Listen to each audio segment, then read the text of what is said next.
আলহামদুলিল্লাহ। গত 15ই মার্চ 2025 ইসলামী আন্দোলন বাংলাদেশের কেন্দ্রীয় মিডিয়া সেল এটার পুনর্গঠন হয়েছে। আহ, আমাদের কমিটি হয়েছে বা নতুন সেশন গঠিত হয়েছে গত ডিসেম্বরে। তো কেন্দ্রীয় প্রচার বিভাগের অধীনে একটা মিডিয়া সেল থাকে। আহ, বেশ কিছু যারা মিডিয়াতে অভিজ্ঞ রয়েছেন ইসলামী আন্দোলন বাংলাদেশে তাদেরকে সমন্বয় করে মিডিয়া সেল গঠনের মিশনটা হলো, আমরা সবাই জানি যে মিডিয়া তারা মানুষের জনমতকে বহন করে এবং জনমত গঠন করতে, জনমত প্রভাবিত করতে মিডিয়ার ভূমিকা অনস্বীকার্য। তো ইসলামী আন্দোলন বাংলাদেশের রাজনৈতিক সংগঠন, আমাদের নিজস্ব বক্তব্য রয়েছে, আদর্শ রয়েছে, চিন্তা রয়েছে। বাংলাদেশকে গঠন করার জন্য আমাদের নিজস্ব একটা পরিকল্পনা আছে। তো এই পরিকল্পনাটা মানুষের কাছে পৌঁছে দেওয়ার জন্য মিডিয়ার সহযোগিতা এটা অপরিহার্য।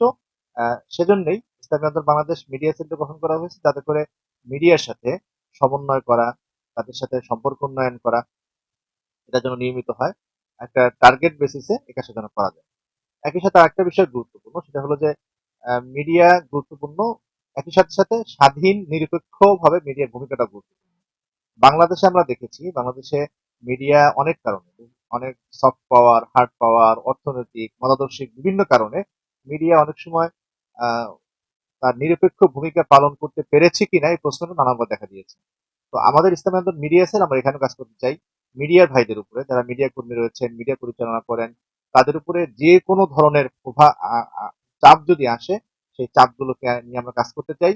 চাপগুলো উপেক্ষা করে বা বাদ দিয়ে যেন তারা স্বাধীনভাবে কাজ করতে পারেন, সেজন্য আমরা একটা কাজ করতে চাই।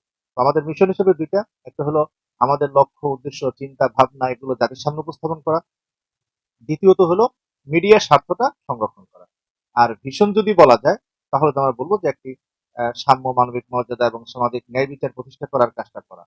দেখেন, বাংলাদেশ স্বাধীন হয়েছে অনেক বছর, অনেক মতাদর্শ নিয়ে দেশ পরিচালিত হয়েছে, কিন্তু সত্য হলো যে বাংলাদেশে সাম্য, মানবিক সামাজিক ন্যায় বিচার প্রতিষ্ঠা হয়নি। কেন?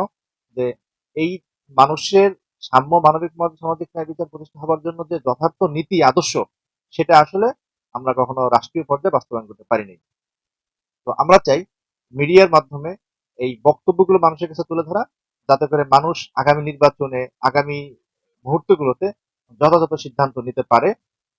সেজন্য মিডিয়া একটি গুরুত্বপূর্ণ ভূমিকা পালন করবে। তো মিডিয়া সেই ভূমিকা পালনে একটি সহায়ক হিসাবে আমরা কাজ করতে চাই, সেজন্য আমাদের মিডিয়া সেল গঠন করা হয়েছে।